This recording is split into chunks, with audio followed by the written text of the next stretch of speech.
നിങ്ങൾക്ക് 2020-2021 ഓർമ്മയുണ്ടെങ്കിൽ 40 ലക്ഷം കോടിയുടെ നഷ്ടമുണ്ടായിട്ടുണ്ട്. മാർക്കറ്റ് തകരുമ്പോൾ ആളുകൾ സുരക്ഷിതമായ നിക്ഷേപ മാർഗങ്ങൾ തേടുന്നു. നിങ്ങൾക്ക് പ്രതിവർഷം 1.5 ലക്ഷം രൂപ ലഭിക്കും. ഉറപ്പായ ഗ്യാരണ്ടി.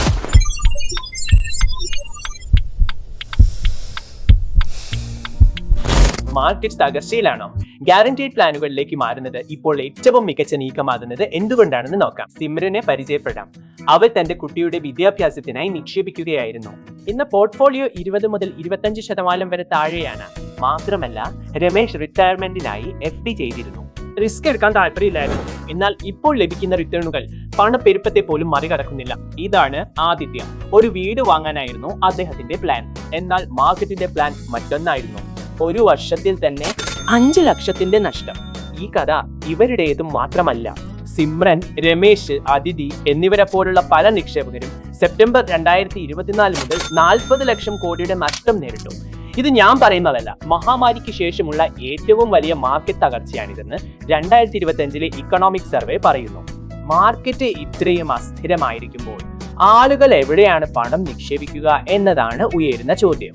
നിക്ഷേപ ഓപ്ഷനുകൾ ഉണ്ടെങ്കിൽ അതേതാണ്? അത് നിങ്ങൾക്ക് അനുയോജ്യമാണോ? എവിടെ നിന്ന് എങ്ങനെ തുടങ്ങാം? ഏറ്റവും പ്രധാനമായി നല്ല റിട്ടേണുകൾ എങ്ങനെ ഉറപ്പാക്കാം? മാർക്കറ്റ് തകരുമ്പോൾ ആളുകൾ FD പോലെയുള്ള സുരക്ഷിതമായ നിക്ഷേപ മാർഗങ്ങൾ അന്വേഷിക്കുന്നു. എന്നാൽ നിങ്ങൾക്ക് 2020-2021 ഓർമ്മയുണ്ടെങ്കിൽ RBI റിപ്പോ നിരക്ക് 5.15% നിന്ന് 4% കുറച്ചിരുന്നു. ആ സമയത്ത് ഗ്യാരണ്ടീഡ് പ്ലാനുകൾ ലൈഫ് ഇൻഷുറൻസിനൊപ്പം 5.5 മുതൽ 6% വരെ റിട്ടേൺ നൽകിയിരുന്നു. ഗംഭീരല്ലേ? അതുകൊണ്ട് മാർക്കറ്റ് തകരുമ്പോഴെല്ലാം ആളുകൾ ഇതിലേക്ക് തിരിയുന്നു.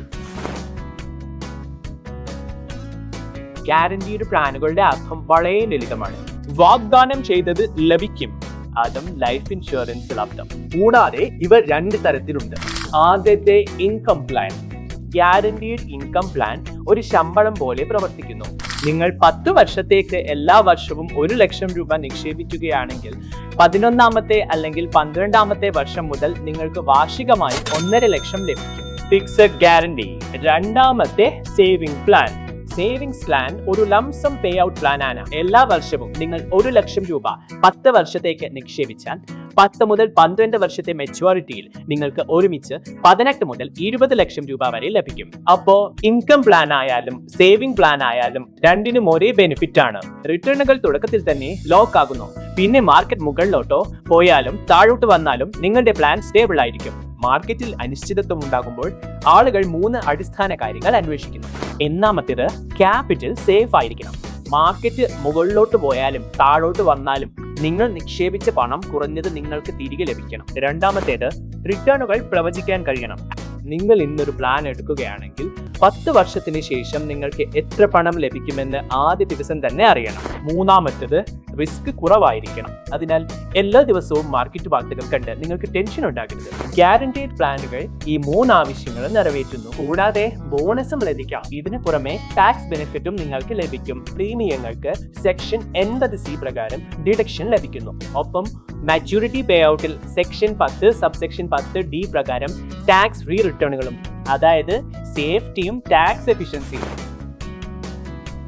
ഈ പ്ലാനുകൾ നിങ്ങൾക്ക് അനുയോജ്യമാണോ അല്ലയോ എന്ന് നിങ്ങൾക്കറിയാമോ? ഗ്യാരണ്ടീഡ് പ്ലാനുകൾ എല്ലാവർക്കും ഉള്ളതല്ല. നിങ്ങൾ ഇതിൽ ഉൾപ്പെടുന്ന ആളാണെങ്കിൽ തീർച്ചയായും ചിന്തിക്കുക. ഒന്നാമതായി യുവ മാതാപിതാക്കൾ. നിങ്ങളുടെ കുട്ടി ഇപ്പോൾ ചെറുതാണെങ്കിൽ ഒരു ഇൻകം പ്ലാനിൽ നിക്ഷേപിക്കാൻ ഏറ്റവും അനുയോജ്യമായ സമയം ഇതാണ്. 15 വർഷത്തിന് ശേഷം അവരുടെ കോളേജ് എഡ്യൂക്കേഷൻ ഫണ്ട് പൂർണ്ണമായും റെഡിയായിരിക്കും. റിട്ടയറീസ്. നിങ്ങൾ അടുത്ത 10 മുതൽ 15 വർഷത്തിനുള്ളിൽ റിട്ടയർ ചെയ്യാൻ പോകുന്നവരാണെങ്കിൽ ഇത് നിങ്ങൾക്ക് വളരെ അനുയോജ്യമാണ്. ജോലി ചെയ്യാതെ തന്നെ ഫിക്സഡ് ഇൻകം ലഭിക്കും. മൂന്നാമത് റിസ്ക് എടുക്കാൻ താല്പര്യമില്ലാത്ത നിക്ഷേപകർ. സ്റ്റോക്കുകളിൽ നിക്ഷേപിച്ച് നിങ്ങൾക്ക് എന്നും ടെൻഷൻ ഉണ്ടെങ്കിൽ പണത്തിന്റെ ഒരു ഭാഗം ഗ്യാരണ്ടീഡ് റിട്ടേൺസ് നൽകുന്നവയിൽ നിക്ഷേപിക്കുന്നത് നല്ലൊരു തന്ത്രമായിരിക്കും. പക്ഷേ നീക്കൂ, ഗ്യാരണ്ടീഡ് പ്ലാനുകൾ എടുക്കുന്നതിന് മുൻപ് ഈ 3 കാര്യങ്ങൾ പരിശോധിക്കാൻ മറക്കരുത്.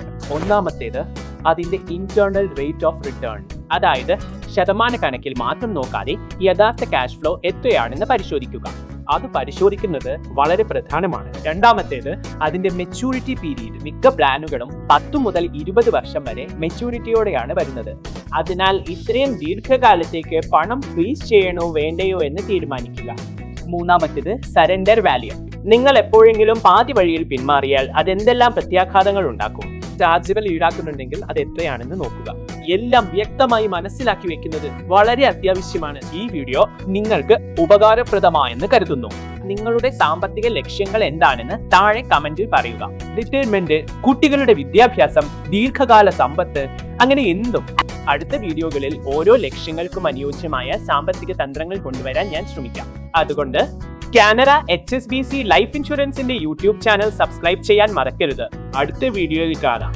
കാനറ HSBC ലൈഫ് ഇൻഷുറൻസ്, പ്രോമിസുകളുടെ പങ്കാളി.